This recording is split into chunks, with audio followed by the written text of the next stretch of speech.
يا ترى ايه كود التشغيل للمدير النرجسي؟ ازاي بيفكر؟ ازاي بيكسب؟ وازاي تقلب المعادلة من غير ما تدخل في حرب خسرانة معاه؟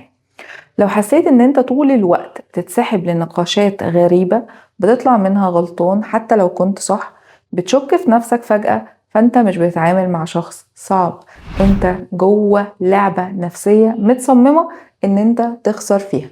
المدير النرجسي مش بيتعامل مع الشغل كمهام، هو بيتعامل معاه كساحة إثبات. كل موقف بالنسبة ليه يا إما يثبت إن هو أعلى في الموقف ده، يا إما الموقف ده هيهدد صورته.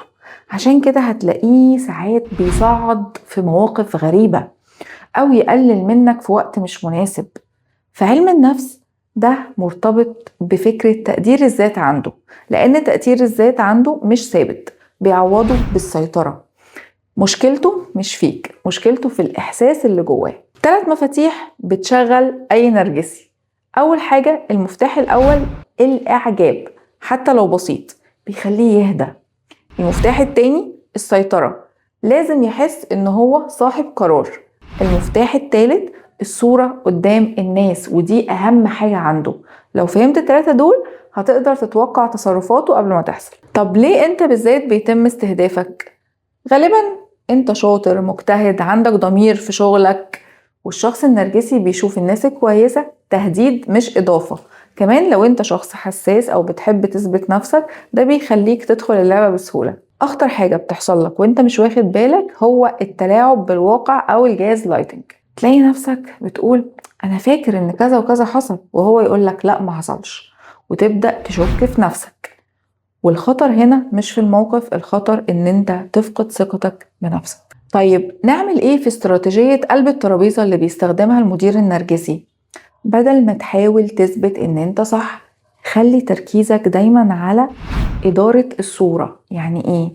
النرجسي بيشتغل على الصورة، فانت برضو اشتغل عليها بس بذكاء. يعني لما تتكلم، اتكلم واربط النتيجة بتاعتك بتاعت شغلك واتكلم قدام الناس. لما تعمل شغل اظهره، اكتبه، وثقه. لما يحصل اتفاق ثبته بالكتابة. انت كده بتسحب منه اهم سلاح. ازاي تقدر تأثر على المدير النرجسي بذكاء؟ ما تقولوش اعمل كذا، خليه هو اللي يقولها. اسأله أسئلة توجهه. يعني على سبيل المثال، ايه رأيك نبدأ بالجزء ده؟ عشان هو اللي يبان بشكل أقوى، يبان هو اللي بيختار، فهو هنا هيحس انه صاحب القرار، لكن الحقيقة انت اللي رسمت له الطريق. يا ترى ايه الردود اللي تخليك تكسب الحوار مع المدير النرجسي من غير ما تفتح حرب؟ لما يقلل منك، بدل ما تدافع اسأله سؤال يخليه يوضح. ممكن توضح لي النقطة اللي انت محتاج تطورها؟ لما ينسب شغلك لنفسه، ما تهاجمهوش، لكن عبر عن نفسك بهدوء وقول الجزء ده انا اشتغلت عليه الاسبوع اللي فات. لما يغير كلامه ما تتخانقش، ارجع للاتفاق. قوله خلينا نرجع للنقطة اللي احنا اتفقنا عليها في الاجتماع. تعال احكي لك قصة هتفهمك كل حاجة.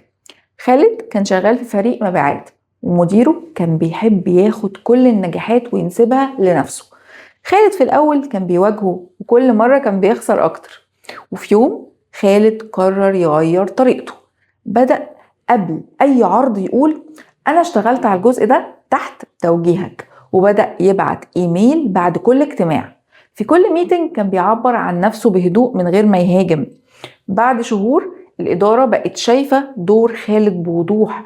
المدير ما اتغيرش، لكن خالد بقى خارج اللعبة اللي كانت بتتلعب عليه.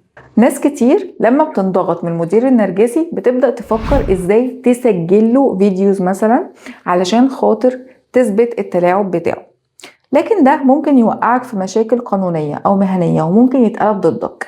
الحل الأقوى والأمان هو التوثيق المكتوب، لأنه بيحميك من غير ما يضرك. جربت كل اللي فات ولقيت نفسك مش قادر تكمل في اللعبة دي؟ حقيقي لو لقيت نفسك مش قادر، نفسيا مأذي، بقيت نسخة مش شبهك، حاسس ان برضو مفيش تقدير، حاسس ان مفيش تغيير في الشغل، ساعتها لازم تسأل نفسك هل اللي انا فيه دلوقتي يستاهل؟ هل التكملة دلوقتي مستاهلة ولا لا؟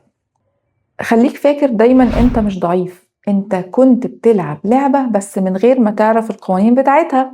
دلوقتي خلاص انت فهمت القواعد بتاعت النرجسي وفهمت ازاي تتعامل معاه. النرجسي مش بيتغير بسهولة، لكن انت تقدر مع الوقت تقلل الخسارة بتاعتك، ويمكن تقلل الخسارة خالص لو لعبتها صح. وكده وصلنا لنهاية الحلقة.